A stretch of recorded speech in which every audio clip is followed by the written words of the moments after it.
Today. I'm Uncle Jeff. I'm an admissions counselor here at Pacific, and really, really excited that you guys are going to be with us. I'm a boxer, so we'll talk about stuff later. But it is a real distinct pleasure to welcome you today to Lunch with Boxer on how do I get a job on campus, whether it's work study or non-work study. So we have some stellar folks. They're going to be in with us today. And Shelly, if you could start. Oh, it is recording. Okay, thanks. We'll be recording this today and will be posted on YouTube so that folks can check it out if they're not able to join us today. And what we're going to do first is we're going to bring on our financial aid, one of our financial aid superstars. His name is Griffin Shawless, and he's going to give us an update on what is happening with financial aid right now. That's a really good question, Jeff. So I know it's, the financial aid roller coaster of 2024. So I wanted to get on and give some updates on where we're at and what folks can expect. And again, for folks who are watching who maybe I haven't met before, my name is Griffin Shawless. I'm one of our undergraduate financial aid counselors. And right now, our office is heads down, deep in the process of getting all of our incoming students awarded. We're right now aiming to have everyone who can be packaged and sent an award, something set by the end of this week. So folks should expect to hear something from our office this week or next week with information for a first pass in regards to financial aid. In regards to, once you get that, what are some next steps? I'm going to attach in the chat here the contact information for both of our undergraduate counselors. And so that's both myself and Stacy England in our office as well. And what we do is we just split the alphabet right down the middle. So I'm the counselor for students' last names A through L, and then Stacy is the counselor for folks' last names M through Z.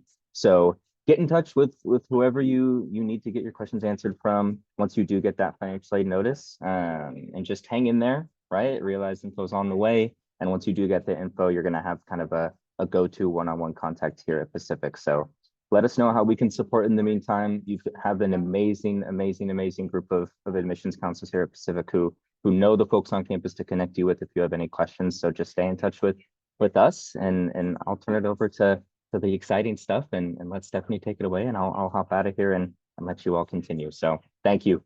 Thanks so much, Griffin, for joining us. Appreciate it, man. All right. So what we're talking about today again is work on campus, whether that's federal work study or non-work study. And we have our amazing, my friend and colleague, our director for the Center of Civic Engagement, Stephanie Stockamer. And I'm going to turn it over to Stephanie and turn off my camera and my phone, my mute. So I'll mute myself. Sorry. Anyway, you got it, Steph. All right. Thanks, Uncle Jeff. And hello to everybody in our audience or YouTube watchers later on. I'm really happy to be here with you today. And I'm going to go ahead and share my screen as I'm getting organized.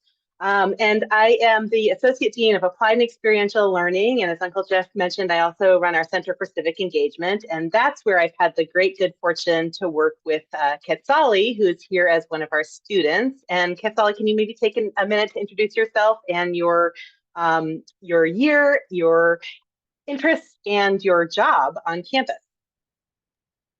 Hi, everybody. I'm Quetzali.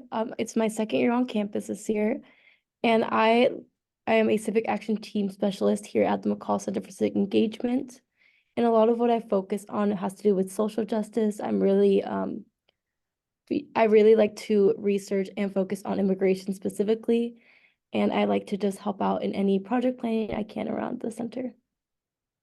So Quetzali and I have not rehearsed our presentation together, but I invited her to join me today to share with you some tips and ideas about campus employment and having a job while one is in college. So I may kick it over to Quetzali from time to time to talk about her experience or the experience of people that she knows here on campus. So the 4 things that I thought we would have time to cover today are some of the different types of jobs that we have on available to students, how to find a job, what to bring with you as you come to campus to prepare for employment, and how to make the most of the jobs that you get while you're in college. So I'll try to work our way through those. And then as we go along, you're welcome to ask questions in chat or to save them for the end when we'll have some time for Q&A as well. Also, just a note here, while I am sharing my screen. I have a monitor on one side and the screen on the other, so that may be why you see me turn to the side. And I might not see you right away if you're waving at me from the video portion of the camera, the screen. So I'll try to catch your questions as soon as I do see the notification. So we have a few different kinds of jobs that students tend to take while they're here in college. And I want to explain each of them because they're a little bit different in terms of what that might look like from the student side.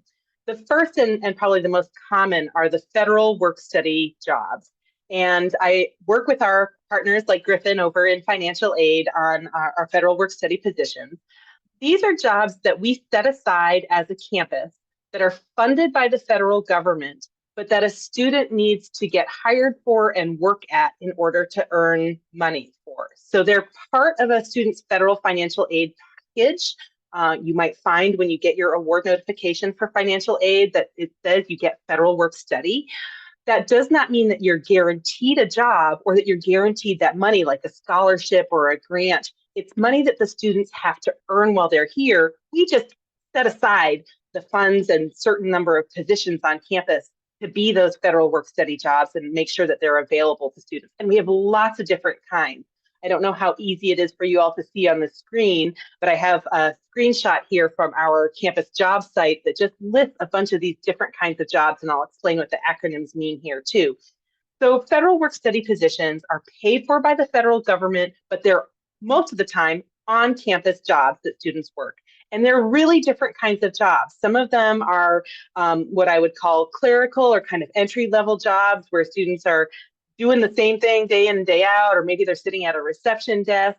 Some of them are more like the jobs that Kesali has, and I'll ask her to say more about her work in the McCall Center for Civic Engagement, but they're more with our programs, or sometimes they're with our academic departments doing research or working with the department administrative side.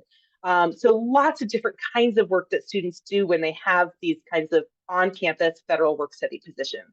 But I also wanted to mention an offshoot of the federal work study program, which is called community service work study. Those jobs are funded the same way. They're still called federal work study jobs as the umbrella, and they're still offered through financial aid packages.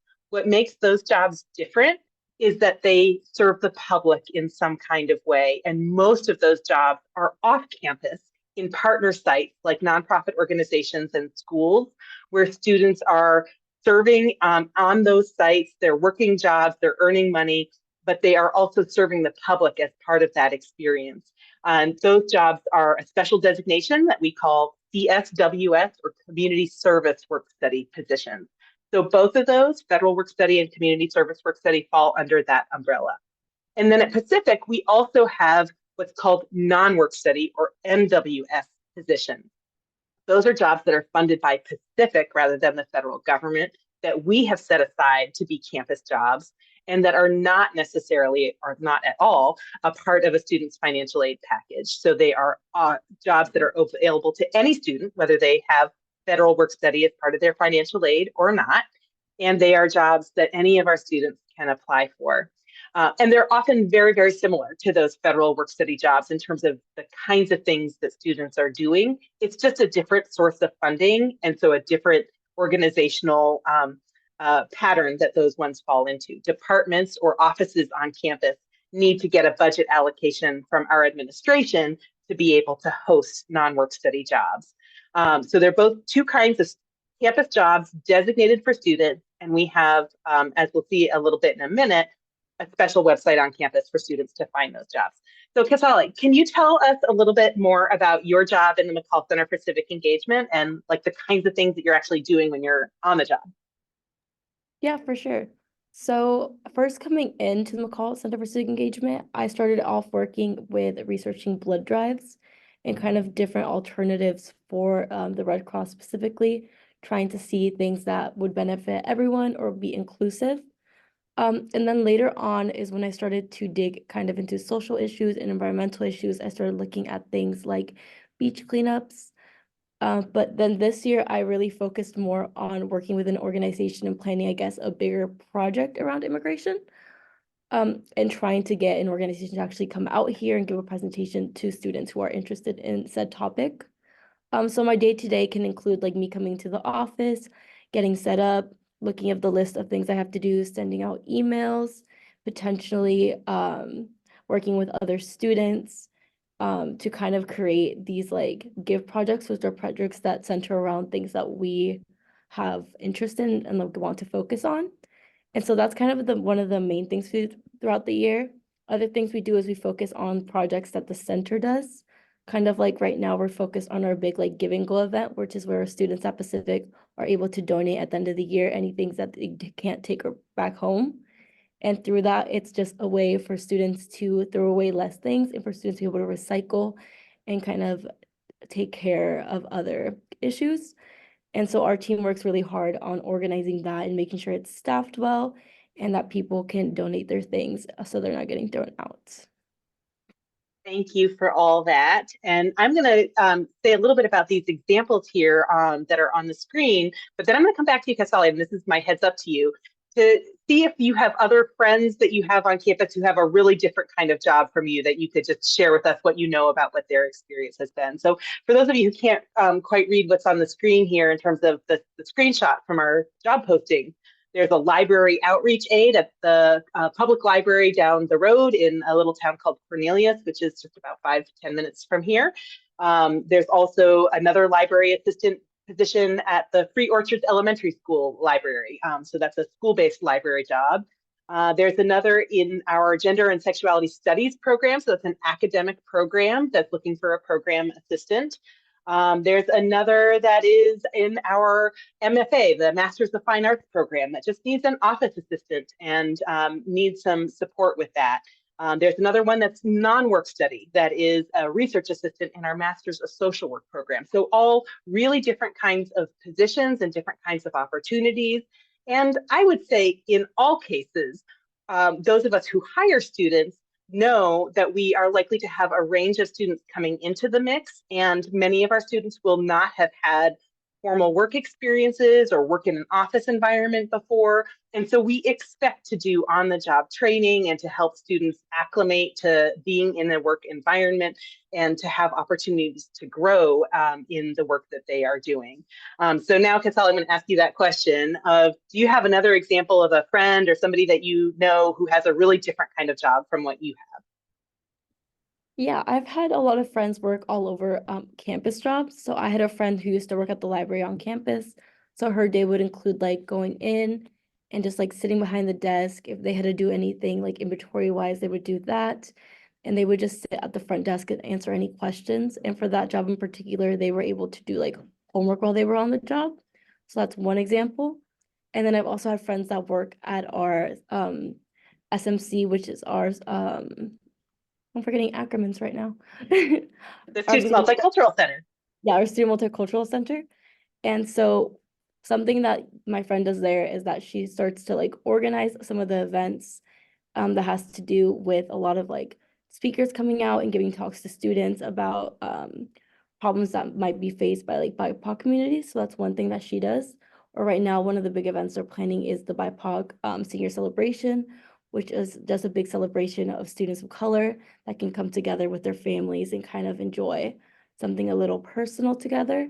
And something for that job is whenever they're not doing big projects like that, they also get to work on their homework. So it just kind of depends on also what you're trying to aim for work-wise. And then there's also the ACA, which is the academic and career advising that my other friend works at. And something that she likes doing there is that she's able to get a lot of information about things like classes and registration, which she can then use outside of work to even like advise her friends. So it just, you get to learn a lot depending on where you're at. And a lot of places will also be able to assist if you need time to like do homework. Like I said, like the library or the ACA. So it just depends on what you fall into. Yeah, I'm so glad that you mentioned the array of opportunities and how great it is that students can really think about what their academic interests are, and maybe that's the direction that they want to go in for employment, but maybe it's also their outside of time that they really want to spend extra time working towards. So maybe they're an athlete and want to work in the athletic center, or maybe they're interested in social justice and cultural issues and want to work in the SMC. Maybe they're interested in issues like immigration and want to work in the McCall Center for Civic Engagement. So students are able to really think about the kinds of work that they want to do and how they want to spend their time. Do they want the kind of job where they can do homework at the same time, or do they want a kind of job where they may not be able to do homework, but they might pick up additional skills or experiences along the way that are beneficial in some other way to them? So lots of variety to choose from there in just the on-campus jobs. And so our on-campus job site for students does include both the federal work study and non-work study jobs. And I'll send you that link here in just a moment. But that means that students can peruse what is available now, as I took that screenshot this morning. So there's a lot of jobs that are currently available that families could take a look at to see what those might look like as examples. These same exact jobs may turn over by next fall, but some of them are actually hiring now for positions that will continue to be available into the fall. And of course, we also have students who pursue general employment, just like any other human in our area might pursue employment as a server in a local restaurant or working at the grocery store or at a local business or what have you. We have a lot of students who pursue those kinds of opportunities and are just working in the community in some way in addition to being on campus. And so that's a slight variation. Those are not offered by Pacific University specifically, but still something that's of course available to our students. Okay, so then in terms of how to find those jobs, it does depend a little bit on the kind of position that a student is going for, but we have lots of different approaches to finding a job to help while one's in college. For the jobs that are at Pacific, our non-work study and our federal work study and our community service work study jobs, we have a portal on our Human Resources website. It's the same portal with a different entrance for our general jobs at Pacific, and that's pacificu.edu/jobs. And when anybody goes to that link, they can see a little box that says student jobs, and then they can get to those different kinds of positions and apply right on our job site for those non-work study and federal work study kinds of positions. We also have a regular job blast that is an email listserv curated by our academic and career advising staff to highlight recruiters who are really actively looking for job seekers right now. And that is an email that's sent out about every 2 to 3 weeks. Depends a little bit on the schedule of holidays and vacations and whatnot. But about every 2 or 3 weeks, and it has current opportunities for students of all different kinds. And those may be internal jobs at Pacific. They may be jobs that we know that local employers are actively looking for right now. It may be a new partner that we're featuring because we haven't worked with them before and we're excited to introduce students to this opportunity. But those actually are a really great way to find current opportunities for students, and students can sign up to get on this email list and receive this email when it comes out. It also usually has really fun GIFs or memes in the mix too, because it's curated by people who have good sense of humor and want to engage students and in that content. We also have regular work and service or recruitment fairs. So we have a work and service fair at the beginning of each semester in fall and spring, typically late August and late January or early February. And those are events to which we invite recruiters, whether they are on campus or off campus, to come talk with students on the spot about the opportunities that they have available to them. So those recruiters will have tags at their tables that tell us whether they have any federal work study positions, non-work study positions, internships, volunteer positions, or regular paid employment, and then sometimes even summer positions, depending on the time of year. And that way students have a nice visual as they're walking around the room to see what kinds of opportunities are available and where they might want to stop and chat with an employer right then and there. Sometimes it's a referral to an application site. Sometimes the hiring happens right in that moment. But either way, it's a good chance for students to have a conversation with those employers, find out a little bit more about what they would be doing on the job, what the process is, and that kind of thing. We have also held some of those events online. That is something that we are playing around with. Some students would rather not go mingle around tables. That is intimidating for some people. And so we are looking at some other ways to connect students with employers, but in a way that might feel a little bit less intimidating to people who don't want to go around to tables and circulate in that sense. We also have specialized recruitment fairs for things like internships or summer opportunities from time to time. So different ways to connect students with employers immediately. And then there's the old-fashioned way, which is pounding the pavement, or in this day and age, the e-version of pounding the pavement, which is submitting online applications. There are a lot of local employers who still are open to those kinds of methods, where you just go to them and you ask if they are hiring, and you find out what the process is from there on. And it may be an online job site, or it may be the old-fashioned pen and paper kind of application that still exists, especially in small businesses. And we have a lot of small businesses in this community. So students are still finding jobs that way, we know, and that works for them as well. When that's the case, students are welcome to also get assistance from our academic and career advising office if they need help with interviewing or preparing a resume or that kind of thing. That's part of what our office does. Kisela, did you have anything you wanted to add about recruitment and how you found this job at the McCall Center, or other ways that your friends have found jobs? Yeah, of course. I don't know how any of my friends went about finding their jobs, but what I did was the fall term of my freshman year.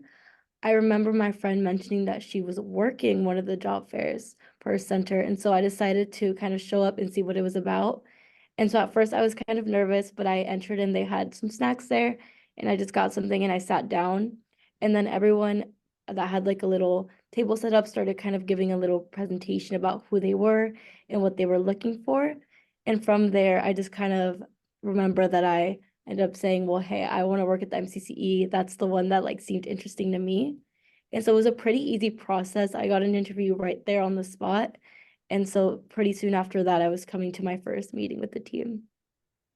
Love that. That's great. And a lot of times, just like in outside of campus, people find out about jobs from word of mouth. And one student who might be currently in a job recruits another student who's their friend to that job, and then you end up with a fantastic team as a result. So it can happen lots of different ways. We try really hard to make sure that any student who wants a job while they're on campus or in college has a way to get that job, whether it's on campus or off campus. And we're more than happy to help students find something if they're having a hard time finding something that works for them. And I didn't mention before, but I should mention that all of us who supervise student workers are aware that the academics have to come first, and that students have obligations outside of class time, and that we need to help students to balance their obligations to earn income with their other obligations and interests on campus. And we're all well prepared to do that kind of balancing with students.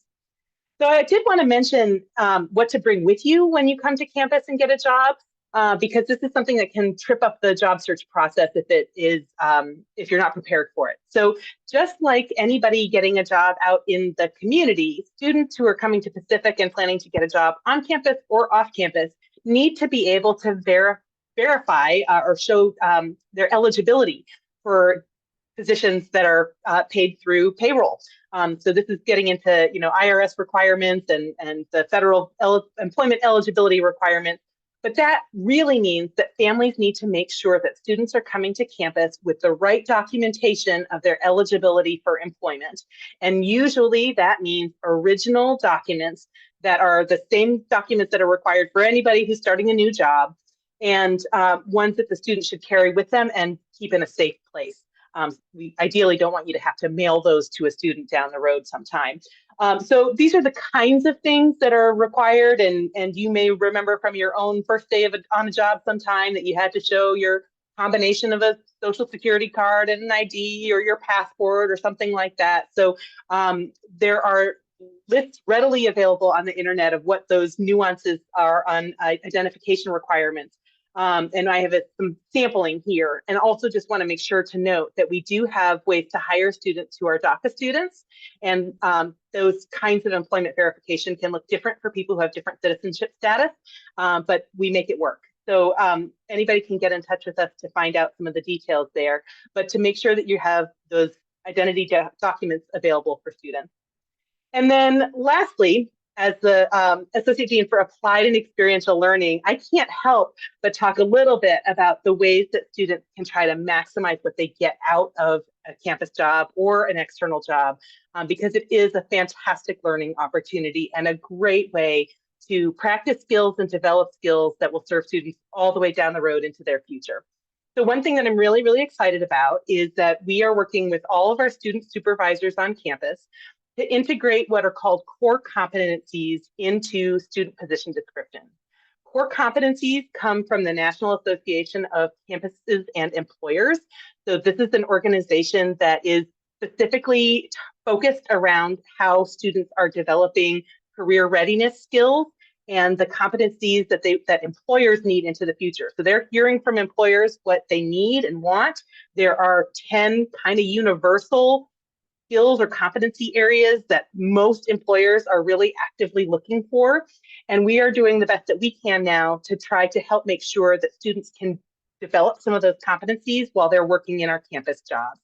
So I've listed those here, and we have ways that we are working on to try to help students identify when they're using these skills and be able to talk about them so that they can talk about those with employers in interviews and in their job application process and refer to those competencies specifically.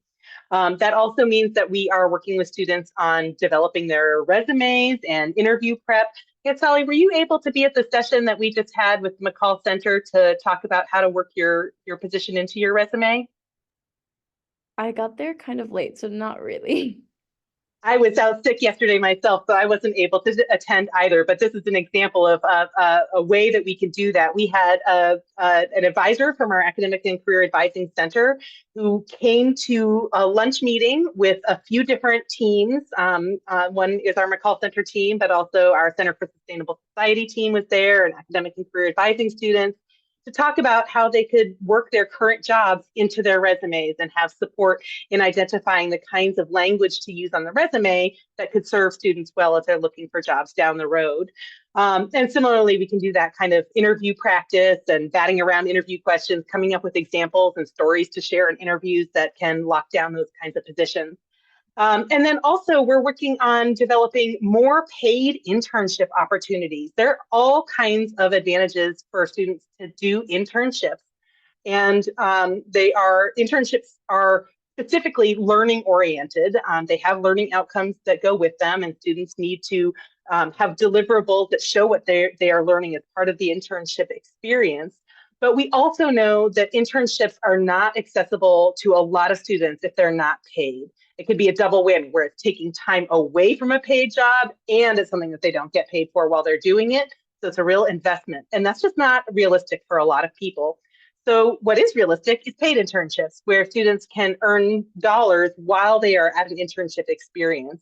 And the good news is that federal work study dollars can be used to pay for internships. So that's a line of budget and a way that we're able to pay students for internships on campus, and we're trying to increase the ways that they can do that off campus as well.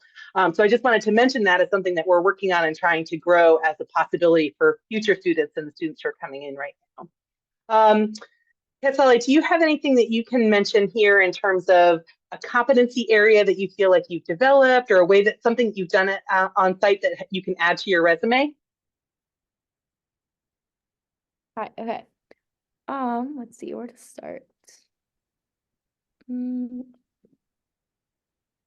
gonna start with career management. So I think coming in, I was a little nervous about just like in general being able to manage school and manage what I wanted to do at the center versus like obviously focusing on school and then outside life. And so I think coming in at first, I was very kind of hard on myself on wanting to do the best I could and spending as much like extra time I had in the center.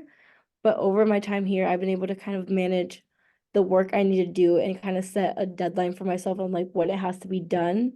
So that way I can still reach my end goal for that project, but not have to like either cram it or have it too spaced out, and then still be able to complete all like my classwork and any outside work that I have with that. I've also been able to engage in diversity, specifically with the team we work with that focus on equity, just because we can look at problems that are going on around campus and kind of focus in on them and try to see what are steps that we can help take to make sure the university also kind of targets those issues and see what we can do as a center specifically. And then with oral and written communication coming in, I was also very kind of like quiet And what my friends have told me and what I've noticed too is that I have been able to be more outspoken and kind of speak to people. Apparently, I speak to people very easily now. So kind of how that has developed. And then written wise, I've gotten pretty well at writing emails, whether it's to like other like professors on campus or other centers, or whether it's like outside communication that like can help with getting resources to create projects. Thank you. And one of the things that I love about using these competencies as a center point of our position descriptions is that it allows for a lot of interaction with students about what their goals are for their campus jobs. And that creates just a fantastic way for us to help support students in learning new competencies and skill areas.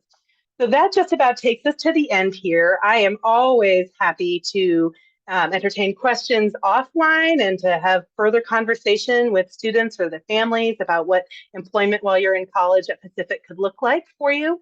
But in the meantime, I'm just going to go ahead and stop share, and I'll pull that information out and put it in chat too so that you can grab it that way. But I wanted to make sure that we have time for any questions that you all have. Well, what a tremendous job, Stephanie and Kathali. Thank you so much. That was awesome. I do have a couple questions in the chat that might be able to cover it. How many hours per week can a work study student work? Great question. So the limit at Pacific is 20 hours a week for students during a regular semester. During the summer, it's 29 hours or other kinds of breaks. But during the regular semester, we limit it to 20 hours a week. And that is actually unusual for students to work that much. I would say it's more common for students to work 6 to 10 hours. Some work as few as 1 or 2, and some have multiple jobs where they might be working 3 hours over here and 6 hours over there, and just they have different interests that are met by different kinds of positions, and so they keep a couple of different jobs. But 10 is typical, I would say. That's awesome. Thank you. How do you know if you fall under federal work study or non-work study? Yeah, that's a great question. Federal work study will be a part of your federal financial aid package. So it would say in your financial aid award letter that you have federal work study as part of that financial aid package. Anybody is eligible for non-work study experiences as long as they're eligible to work. So that's a bigger umbrella than the federal work study positions. And if you have any questions about that, our financial aid people, and going to your contact person that Griffin put in the chat earlier, those are going to be your go-to for individual questions on that eligibility. That's awesome. And so got another question. How flexible in general are jobs around the student's class schedule? Yeah, really flexible, or they work it so that it can work for them. So let me just give you a couple different examples. Either it's a job where students can set their own hours within some parameters. So at the McCall Center, for example, we have usually 8 to 10 different students. We want both breadth of coverage where we have students in the office at different times, but we also want them to be able to work with each other, because that's the fun part of having a job and being on a team, is being able to work alongside somebody. So we put out our schedule where students can basically tell us when they're available, and we might move things around a little bit with their permission and knowledge. If it's like, oh, do you really want to be working by yourself for 3 hours on that day? Maybe we could double up over here, and that would work better because then you two can talk to each other more. So we can arrange our schedules at a time that work for students most of the time. However, there are some offices where they need staffing at certain times of day. They have to have certain things done at a certain time of day. So if we tell our students that there's going to be a tutor available in the library from 7 to 9 p.m., we need to have a tutor there who's available from 7 to 9 p.m. And so in cases like that, it may be that the office is recruiting for a certain time slot, and they would make that transparent in their recruiting that they need somebody to fill this time, or they need somebody to work this time. It's not going to be a bait and switch where they get into that job and then all of a sudden they can't work those hours because that doesn't fit the schedule that the employers were looking for. So those on-campus jobs, all of the supervisors understand that students not only have schedules, they have schedules that are going to change every semester, because when you're taking courses is not going to be consistent from semester to semester. And we just work with it. We just make it work around student schedules, because we know that that's going to be the way it is with the population that we're working with. That's awesome, Stephanie. Well, I think one last question here. Do all jobs on our campus pay the same amount? That's a great question. Yes and no. We have a default pay, which is the minimum wage for the state of Oregon. And those of you who are from outside of Oregon may not know that Oregon has a very interesting structure for minimum wage that is unusual across the nation and higher than most states across the nation. So our current minimum wage for everybody is $15.45, and that's because Forest Grove, where we're located here at Pacific, is considered part of the Portland metropolitan area, which has a higher minimum wage than more rural areas. So we benefit from being part of the metro zone in that regard. And that minimum wage is pinned to an economic index that changes or could change from year to year. It has changed every year for the past several years. So actually, they just released the minimum wage for next year. I don't have that at the top of my head, but now it is available so that we can start planning what our budgets will look like with the new minimum wage increase for next year. It's a little bit more than the current $15.45. The exception there is that as units on campus, we do have the ability to petition with our Human Resources Office to increase the wage for certain circumstances. So there are a small number of positions on campus where either the skill set required from students or something about the commitment or nature of the work justifies a higher wage. There's not a huge variation there, and there's not a ton of those exceptions, but I know, for example, that the tutors in our tutoring center do get paid a little bit more than that minimum wage rate. So there are some opportunities for a slightly higher wage than the minimum. Thank you so much, Stephanie. Does anyone else have any other questions? Any of our guests on here? Please feel free to either put it in the chat or ask. We'll open that up. I think you guys were more than awesome. I want to thank Quetzali and Stephanie for your amazing work today, all the great information that you shared. We really, really appreciate it. We want to thank you from the bottom of our hearts. So thanks everybody for coming. Hope you all have a wonderful day. And remember this, now is a great time to be a boxer. We want you to be with us. Thanks a lot. Take care. Bye, everybody. Bye-bye, guys.